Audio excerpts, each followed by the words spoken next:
أكيد شُفت الموظف ده، اللي بيشوف مشكلة في مكان العمل وبيسكت عنها، تفتكر هو بيعمل كده ليه؟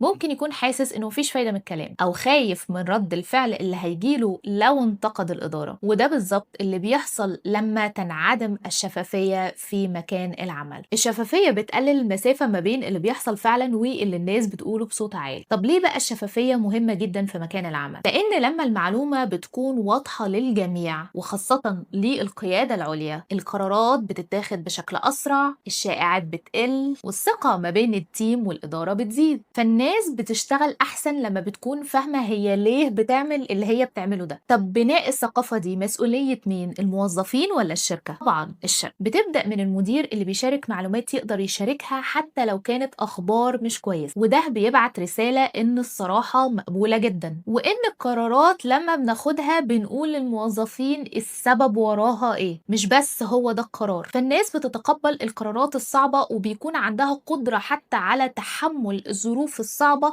لو فاهمة ده ليه بيحصل، ولو حسوا إن في صدق حقيقي من الإدارة. ولازم يكون في تدريب دوري على الشفافية، يعني مثلا المدير يطلب جلسات فيدباك دورية من الموظفين، هم يقولوا الفيدباك بتاعهم عنه وعن أداء الشركة وعن بعض، وهو يقول الفيدباك بتاعه عنهم. ولما حد يقول رأي صريح حتى لو كان ناقد يتم تقبله والتعامل معاه مش بشكل دفاعي، لأن لو حد جالك بمعلومة سلبية أو نقد واتعاملت معاه بشكل دفاعي مش هيقولك تاني. ولكن أحيانا قنوات التواصل ما بتبقاش واضحة، فالناس مش عارفة إن هي لو شافت خطأ معين أو عندها فيدباك معين أصلا تقوله لمين، وما بيبقوش جربوا ده وما شافوش اكزامبلز خايفين من النتيجة. عشان كده التدريب والسيميوليشنز بتكون مهمة جدا علشان نقوي هذه الثقافة. أنا عبير سويلم، ولو عندك أسئلة أكتر عن بزنس فولو مي.